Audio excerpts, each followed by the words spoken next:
నా గురించి అది ఎవరు ఈ సుప్రీం అనే ఒక క్వశ్చన్ ఉంటుంది. ఇందులో అలా కాదు. భారతీయుడు అంటే from scene 1 it is talking about Kamal గారు, శంకర్ గారు, బయట ప్రపంచంలో ఇలాంటి ప్రశ్నలు లేవు. ఏంటి ఆయన కొంతసేపు వస్తారని ఎవరు చెప్పలేదు. ఈ ఒక మనిషికి వచ్చింది ఆ డౌట్. సో ఆ ఒక మనిషిని మనం బయటకు వెళ్ళి సమాధానం చెప్తాం ప్లీజ్. కమల్ హాసన్ గారి సినిమా ఇది. కమల్ హాసన్ గారు ప్రతి ఫ్రేమ్లో ఆయన ప్రతి హార్ట్ బీట్లో ఉంటారు. అది అందరికి తెలుసు. సో అది మనం we can go to the next question. Hello అండి, మీ ముగ్గురికి అండి నట్లు కమల్ హాసన్ గారు, సిద్ధార్థ రకుల్. తెలంగాణ చీఫ్ మినిస్టర్ రేవంత్ రెడ్డి గారు ఈ మధ్య సినిమా వాళ్ళకి ఏమైనా టికెట్ రేట్స్ హైక్స్ కావాలంటే ఆ సినిమాలో నటిస్తున్న వాళ్ళు ఏదైనా ఒక వీడియో చేయాలి అంటే డ్రగ్స్ ఎగెనిస్ట్గా. వినిపించలేదు, ఇంకొకసారి చెప్పండి. తెలంగాణ చీఫ్ మినిస్టర్ రేవంత్ రెడ్డి గారు సినిమా టికెట్స్ హైక్ ఏమైనా కావాలంటే ఆ సినిమాలో నటిస్తున్న వాళ్ళు కానీ ఏమైనా సోషల్ అవేర్నెస్ ఒక వీడియో చేసి పెట్టాలి అని అన్నారు. ఎగ్నిస్ట్ డ్రగ్స్ ఏదైనా సోషల్ అవేర్నెస్. అయితే నటులుగా మీకేమైనా సామాజిక అంటే బాధ్యత ఉందా అసలు మామూలుగా?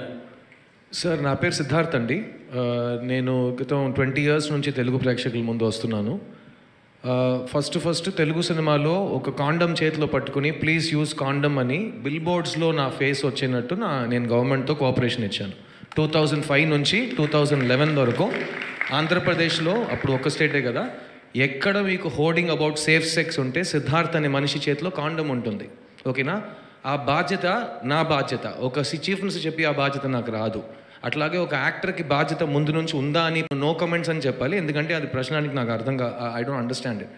Every actor is socially responsible. We do things based on hour conscience. Which ever CM requests us to do something, we will do it. No CM has told us only if you do this, we will do something else. So Kamal sir, Rakul, you don't need to answer this question. Next question, please. Cinema ఇండస్ట్రీలో ఉండే ప్రముఖులకు కూడా నా సూచన, మీ కొత్త సినిమాలు release అయినప్పుడు ticket ధరలు పెంచుకోవడానికి జీవోల కోసం ప్రభుత్వాల దగ్గరకు వస్తున్నారు. కానీ సామాజిక సమస్య అయిన సైబర్ క్రైమ్, డ్రగ్స్ నియంత్రణలో మీరు మీ సామాజిక బాధ్యతను నెరవేర్చడం లేదు అని మా ప్రభుత్వం భావిస్తుంది. నేను మా అధికారులకు సూచన చేస్తున్నా, రేపు ఎవరైనా కొత్త సినిమా రిలీజ్ అవుతుంది, సినిమా ధరలు పెంచాలి అని ప్రభుత్వం దగ్గరికి అప్లికేషన్ వస్తే వాళ్ళు డ్రగ్స్ నియంత్రణ, సైబర్ క్రైమ్ నియంత్రణలో ఒక అద్భుతమైన వీడియో ఫుటేజ్ను ఆ సినిమాలో ఏ స్టార్స్ ఉన్నారో అదే స్టార్స్తో వాళ్ళు ఒక ప్రోగ్రాం మనకు చేసి ఇవ్వాలి. అది ప్రీ కండిషన్. నేను స్పష్టంగా మా అధికారులకు ఆదేశిస్తున్నాను, ఎంత పెద్దవాళ్ళు ఎవరు వచ్చి మనల్ని రిక్వెస్ట్ చేసినా వాళ్ళు సైబర్ క్రైమ్కు సంబంధించి, డ్రగ్స్ నియంత్రణకు సంబంధించి ఆ సినిమాలో నటించిన తారాగణం, ఆ సినిమా ప్రొడ్యూసర్స్ 1.5-2 minutes నిడివిగల ఈ సమాజాన్ని పట్టి పీడిస్తున్న వీటికి వ్యతిరేకంగా వాళ్ళు మనకు వీడియో విజువల్స్ తీసుకొచ్చి ఇస్తేనే వాళ్ళకి ఏమైనా వెసులుబాటు సౌలభ్యాలు ఇవ్వాలి. ఎందుకంటే సమాజం నుంచి ఎంతో వాళ్ళు తీసుకుంటున్నారు, సమాజానికి వాళ్ళు కొంతైనా ఇవ్వాలి, అది వాళ్ళ బాధ్యత. అట్లా కాకుండా మేము 100 కోట్లు పెట్టుబడి పెట్టినాం మా సినిమాకు, మేము టికెట్లు పెంచుకొని మేము సంపాదించుకుంటామన్న ఆలోచన ఏదైతుందో మంచిదే, మీ వ్యాపారం మంచిదే.